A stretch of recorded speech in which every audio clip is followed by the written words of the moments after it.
Grabe ang ginawa ni Arvin Tolentino sa game na ito. Buzzer beater at napaturo na lang ang kakampi niya dito. Kung hindi pa kayo updated sa laban na ito, ay para sa inyo ang video na ito, at kung napanood nyo na ito sa ibang channel ay pwede nyo na skip ang video. First quarter ay nakuha agad nila SJ Belanghel ang opensa, pero agad na sinagot yan ng tres ng local big man ng SK Knights. Nasundan pa yan ng tres ng kanilang big import, at 2 points sa painted area ng kanilang local. Sunod-sunod pa ang naging scoring dito ng SK Knights, at Arvin Tolentino for the buzzer. Napastop at napatitig na lang sa kakampi, napaturo naman ang kakampi niya sa shot clock.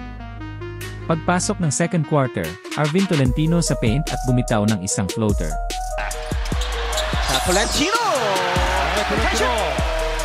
Sa 1-minute mark ng second quarter, kahit na sunod-sunod ang puntos ng SK, ay nakakahabol pa rin ang Koga sa kanila. Bago magtapos ang second, ay nakapagbitaw pa ng tres ang SK. Sa third quarter, SJ Belanghel. Buhat malala si Kabayan.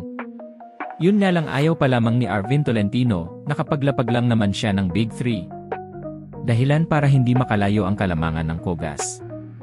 Nakuha na ulit ng SK ang kalamangan, dahil sa sunod-sunod na puntos ng team ni Arvin Tolentino. Samantala, SJ Belanghel driving to the paint. Ayaw sumuko ni Kabayan.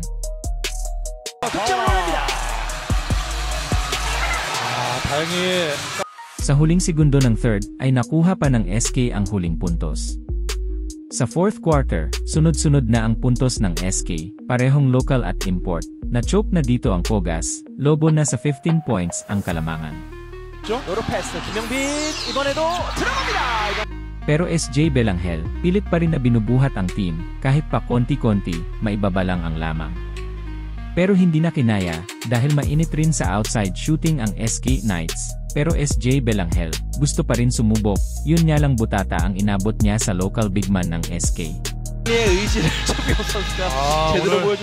Naibaba pa ng Koga sa 4 ang lamang, pero hindi na kinaya. Sa huli, panalo ang team ni Arvin Tolentino. Pinangunahan ng dalawa nating kabayan ang scoring sa bawat team. Arvin Tolentino, na may 15 points at 1 assist. Habang SJ Belanghel, na may 17 points, 3 rebounds, 5 assists.